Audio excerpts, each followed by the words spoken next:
Hey there, John Morris here, johnmorrisonline.com, and welcome to another episode of The John Morris Show. In this episode, I'm going to be answering another interesting question that I found over on Quora, which, by the way, if you're not on Quora, I would suggest getting over there. There's a lot of great questions over there that you may have with a lot of really good answers to those.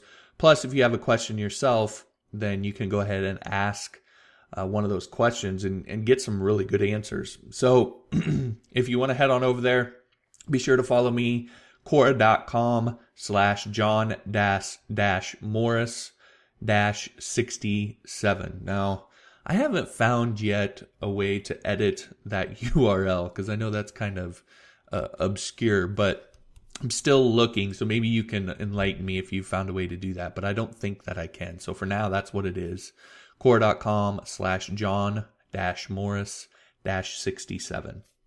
All right, so the question that was asked over there is, can I still make money freelancing in web design and web development, and specifically referencing HTML5 and PHP?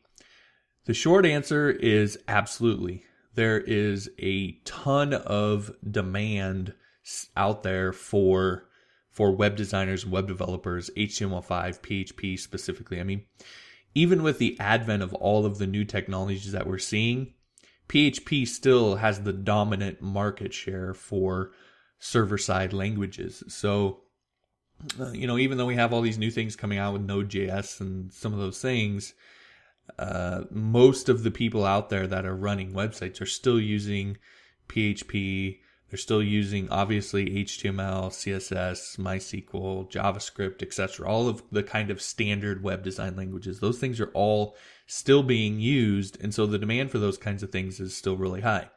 Now, as an example, I just popped on over to Elance to take a look at what the demand is on Elance. And so I did a search term for PHP. And of course, you can do this too if you want and see what it's like at the time that you do it. But right now, when I looked, there were 25 jobs within the last roughly 2 hours for the search term PHP. Now, you could get into the specifics of each one of those. Is one of those an exact match for your skill set and so on? But really, the question is about asking about broad demand for those kinds of skills. So 25 in the last 2 hours is quite a bit. I mean, if you take that over the course of a full 24 hours, you're talking, 300 jobs. And then over the course of a month, that's 9,000 jobs. Hopefully my math's right on that. So 9,000 jobs in a month. And all you really need to get out of that would be one or two, even at a high end of jobs that you would need to get, it might be 5 or 10. And so the real question isn't about demand. I really don't, when I see this question, I really don't think it's about demand. I think people know the demand is out there. What it's more about is competition. Because while there's really high demand for people who have these skills, there's also a lot of people that do have these skills and are out there bidding on the same projects as you. And so, again, I think it's really about competition and how to win that competition, how to get people to hire you as opposed to all of the other developers that are bidding on the same projects. I think that's what we're really talking about here. So there's a lot that we could cover in terms of that. But one of the core concepts that I think a lot of web designers and developers miss is that you really are in competition. We kind of like to avoid that kind of talk, but when you're bidding on any one job, there's 10, 15, 20 other people bidding on that job as well. Like it or not, that's competition. You're competing with those people. And so the thing that you really need to focus on is how can you stand out in a good way. And so the two big mistakes I see people making are A, not standing out, or B, standing out in a bad way. So not standing out is listing that you know PHP, HTML, CSS, MySQL, and JavaScript on your profile, and that you're reliable and you'll work hard and that you're trustworthy. Every single web developer on the planet is putting that on their profile. So when a client reads that, it really means nothing to them. It's the same thing everybody else is saying. And so they're looking at 25 proposals that all look identical. So yours is not going to stand out in any way.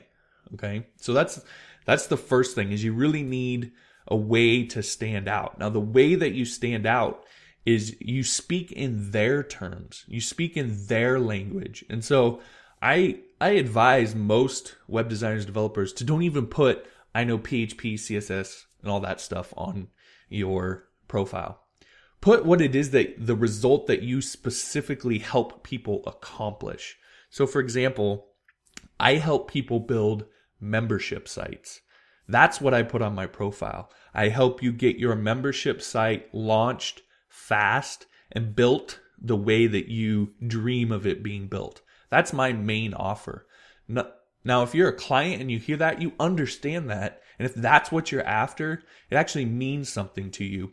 And so when you read through 24 proposals that talk about PHP, HTML, and CSS that you really know nothing about, and then you see one that says, I'm an expert in helping you get your membership site launched fast and with all the functionality that you can imagine, that one is going to stand out.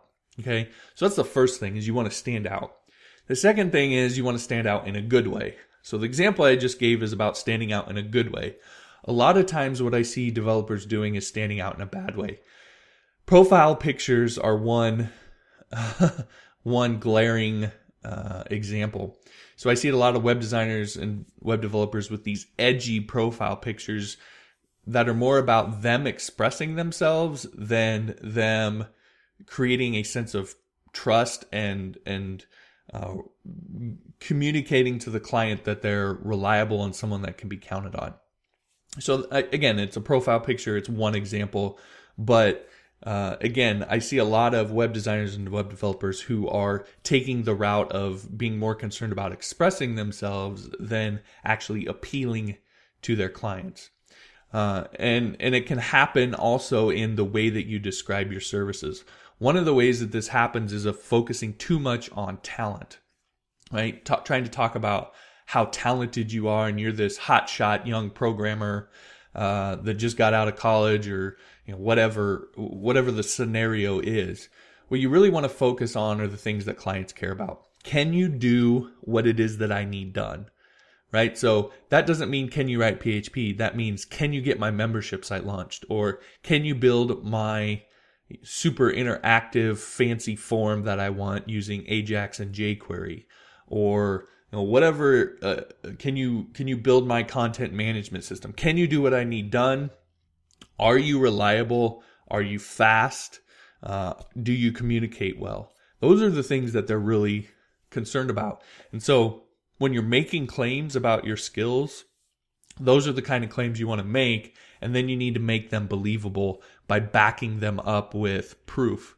And so portfolios, testimonials, any kind of certification or story that you can tell that gives credence to and gives believability to what you're saying.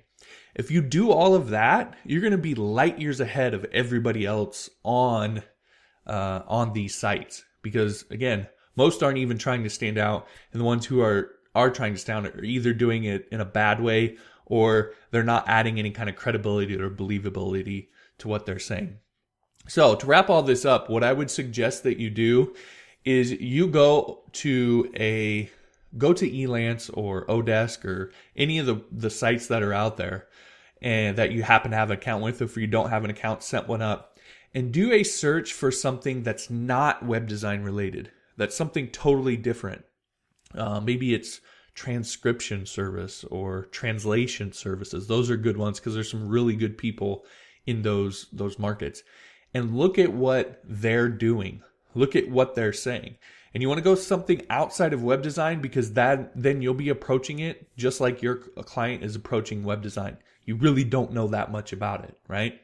And you want to see what appeals to you, what the things that people are saying actually matter to you when you don't know what they're talking about, okay? So that would be my suggestion in terms of action to take as a result of this. Is head on over to a freelance site, look up something that you're not familiar with, and see what the top people on there are doing. The ones with the most clients, the ones at the top of the rankings, the ones who are getting all the 5 stars. Look what they're saying, and that'll give you a really good insight into what it is that you should be saying. All right, so that'll do it for this episode of the show. If you have a question you'd like to ask, again, you can head on over to Quora.com-John-Morris-67 and ask me a question, or ask a question and then invite me to it. Or you can simply tweet me at JPMorris with the hashtag JMO I want to know, and I'll try to answer that for you. All right, thanks for listening to this episode, and I'll talk to you later.